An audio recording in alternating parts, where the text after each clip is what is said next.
మీరు regular commercial సినిమాలని ఎంతగా ఇష్టపడరో, రెగ్యులర్ ప్యాటర్న్ ఆఫ్ పబ్లిసిటీని కూడా పూర్తిగా పక్కన పెట్టిన వ్యక్తి మీరు. ఎందుకంటే మీ సినిమాలో ఒకే పోస్టర్ కనిపిస్తుంటుంది, పెద్దగా ప్రమోషన్ హడావడి ఏమీ ఉండదు. ఏంటి ఈ స్ట్రాటజీ వెనకాల కారణం? ఏమి స్ట్రాటజీ ఏమి లేదు బ్రదర్. రెగ్యులర్ పబ్లిసిటీ అంటే ఏంటి? అన్వర్ ఓ పెద్ద స్టేజ్ వేయటం, దాని మీద ఒక యాంకర్ని పెట్టి పిచ్చి అరుపులు అర్పించటం, ఏంటి ఎల్ఈడి స్క్రీన్లు పెట్టడం, అది అది అసలు అది అది ఫంక్షన్, సినిమా ఫంక్షనా లేకపోతే పొలిటికల్ ర్యాలీ అని అర్థం అవ్వకుండా జనం అటు ఇటు తిరగడం ఏంటి? What is that the way to promote films? చెప్పండి నాకు. సినిమా అంటే it's a piece of art. దానికి ఒక రెస్పెక్ట్, ఒక డిగ్నిటీ ఉంది. దాన్ని ఒక పిచ్చిగా అసలు ఎలా ఉంటాయి ఆ ప్రీ రిలీజ్ ఈవెంట్లు అవన్నీ చాలా హారబుల్గా ఉంటాయి కదా. అంటే నా ఒపీనియన్, మిమ్మల్ని ఒప్పుకోమంటలేదు. బట్ సో అలా చేయటం నాకు ఇష్టం లేదు బ్రదర్. సినిమా అంటే ఒక డిగ్నిఫైడ్. ఇప్పుడు ఇంగ్లీష్ సినిమాలు ఉంటాయి, ఎలా ఉంటాయి? వాళ్ళు చాలా డిగ్నిఫైడ్గా ప్రజెంట్ చేస్తారు కదా. ఇలా చేస్తారా ఎవరన్నా? మనలాగా లేదు, పొలిటికల్ ర్యాలీలాగా. ఇది ప్రీ రిలీజ్ ఈవెంట్స్. సో అక్కడ సినిమాని కూడా ప్రమోట్ చేయట్లా, అక్కడ ఉన్న పర్సనాలిటీ, ఆ హీరోని ప్రమోట్ చేస్తున్నారు. అంతేగాని ఆ సినిమాని, ఆ సినిమాలో ఉన్న కాంటెంట్ని ప్రమోట్ చేయట్లేదు వాళ్ళు. సో ఇవన్నీ చూస్తే నాకు బాగా ఇరిటేటింగ్ అనిపించి I don't do all those things. అది కానీ అలవాటు అయిపోయాను కదా, ఒక ప్యాటర్న్కి అలవాటు పడిపోయాను. మీరు అలవాటు పడ్డారు బ్రదర్, నేను కాదు కదా. నేను అలవాటు పడలేదు దానికి. నాకు అది ఇష్టం లేదు, నేను చేయను అంతే. దానివల్ల నేను అనుకుంటా సినిమాకి పెద్ద ప్లస్సో పెద్ద మైనసో అనుకోవట్లేదు. ఎందుకంటే ఫైనల్గా సినిమా బాగుంటేనే చూస్తారు జనం. అవును, అది. కానీ ఈ రోజుల్లో చాలా కష్టమైపోయింది కదా.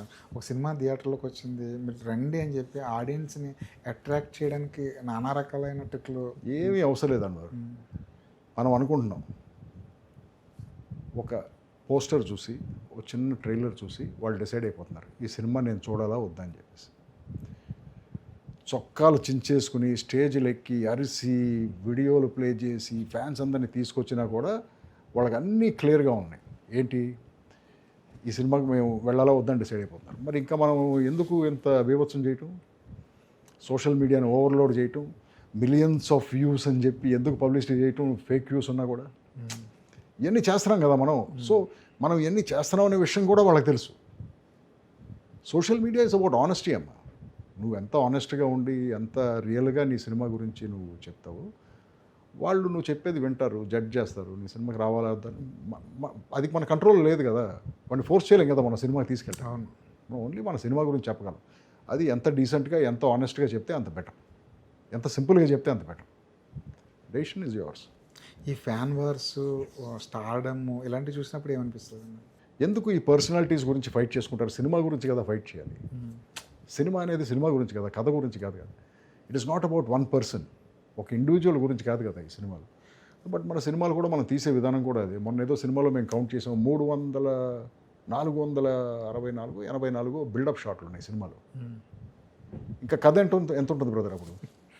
అన్నీ బిల్డప్ షాట్స్. సో మనం సినిమాని తీట్లా, బిల్డప్ షాట్స్ను ఆ పర్సనాలిటీని ప్రమోట్ చేస్తున్నాం మనం. ఏంటంటే ఫ్యాన్స్ కోసం. ఫ్యాన్స్ ఎన్ని రోజులు వస్తారు బ్రదర్ సినిమాకి? ఫస్ట్ డే వస్తారు. తర్వాత సినిమా బాగుతే ఫ్యాన్స్ కూడా రారు కదా.